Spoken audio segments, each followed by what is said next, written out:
আর মুরব্বীরা আপনাদের সাধ্যে সবটুকু দিয়ে ভর্তুকি দিয়ে হলেও ছেলের বিয়ে করান, দেরি করিয়েন না। বাবারা, সিরিয়াস কথা, বিয়ে দিলে লাভ হবে, লস হবে না ইনশাআল্লাহ।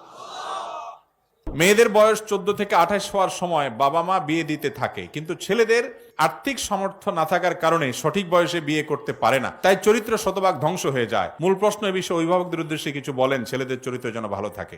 এক ভাই আমাকে বলেছেন, আমাদের এলাকার অনাচার হলো, বয়স ছেলেদের 28, 30, 32 হয়ে গেল, বাপমারা বিয়ে দিতে চায় না। সে নিজের কথা বললো, আমার বয়স এখন এত হয়ে গেছে, এখনো বাপমা বিয়ে দেয় নাই। অনেক বাপমা আছে, বাপমা বলে যতদিন বিয়ে না করাইছি ছেলেটা ততদিন আমার, বিয়ে হয়ে গেলে মোহাব্বত ভাগ হয়ে গেল, বোর হয়ে গেল। এই চিন্তা খুবই ছোট লোকের চিন্তা। আমার ছেলে আমি জন্ম দিয়েছি, তাকে যদি আমি ভালোবাসা স্নেহ মমতা দিয়ে বড় করে থাকি তো আলহামদুলিল্লাহ, সে আমাকে সারা জীবন মনে রাখবে। আল্লাহ কোরআন নির্দেশ করেছেন, ও আনকিহু, তোমরা তোমাদের অধীনস্থদের বিয়ে দাও। বিয়ে দেওয়ার নির্দেশ আল্লাহ তাআলা আলাদা করে দিয়েছেন। এবং নবী করিম সাল্লাল্লাহু আলাইহি ওয়াসাল্লাম বলেছেন, তোমাদের ছেলে মেয়েরা বিয়ের উপযুক্ত হলে যদি সময় মতো উপযুক্ত পাত্র পাওয়া দেরি করবো না, খুঁজে পেলেই তাদেরকে দ্রুত বিয়ে দাও।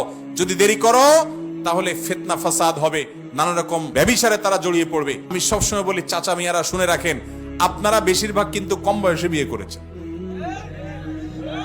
আগের যুগের মানুষরা, আগের যুগের মুরব্বীরা সব কম বয়সে বিয়ে করতো। আমাদের দাদা দাদি নানা নানি, আমাদের বয়সের যারা আছেন, আরো যারা মুরব্বীরা আছেন, খবর নিয়ে দেখেন, এনারা সবাই বেশিরভাগই দেখবেন যে অল্প বয়সে বিয়ে করছে। তখন আরো পরে দিলেও চলতো। এখন যে ফিতনার সয়লাব, চাচা আপনি জানেন না যে ফিতনার মধ্যে আপনার ছেলে হাবুডুবু খাচ্ছে, যে ফিতনার মধ্যে আপনার মেয়ে হাবুডুবু খাচ্ছে। এদেরকে বাঁচানোর জন্য বিয়ের কোনো বিকল্প নাই।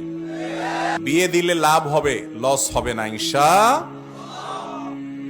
আমি তো প্রায় সময় বলি, ভাই উপযুক্ত বয়স হয়েছেন, যুবকরাও ঠিক ঠিক না বলে কামাই রোজগার শুরু করেন। শুধু কেবল ঠিক ঠিক বলবেন আর পয়সা কামায় দান্দা নাই, শুধু বলবেন হুজুর ফতোয়া দেন আর বাপে বিয়ে করে দেখ, আমিও বোঝা আর বউটাই না বোঝা করি বাপের উপরে। আর মুরব্বীরা আপনাদের সাধ্যে সবটুকু দিয়ে ভর্তুকি দিয়ে হলেও ছেলের বিয়ে করান, দেরি করিয়েন না। বাবারা, সিরিয়াস কথা, জেনার গুনাহ ভয়াবহ গুনাহ। আপনি জানেনও না আপনার ছেলে কত দিকে জড়িয়ে যাচ্ছে, কত গুনাহে জড়িয়ে যাচ্ছে। আল্লাহ আমাদের মুরব্বীদের বোঝার তৌফিক দান করুন। এই এলাকাতে বিশেষ করে এই রোগ বিশেষভাবে আছে, সেজন্য আরো গুরুত্ব দিয়ে বললাম, বাবারা এটা খেয়াল করবেন, ছেলে মেয়েকে বুড়া করে বিয়ে দিবেন না।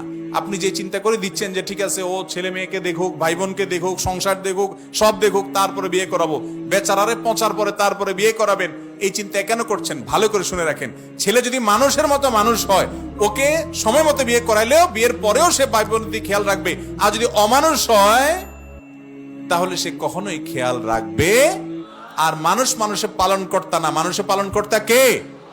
অতএব ও আপনাকে খাওয়াইলে খাবেন, না খাওয়াইলে খাবেন না এমন না, আপনার রব আপনাকে পালবে। রবের প্রতি বিশ্বাস রাখবেন ইনশাআল্লাহ।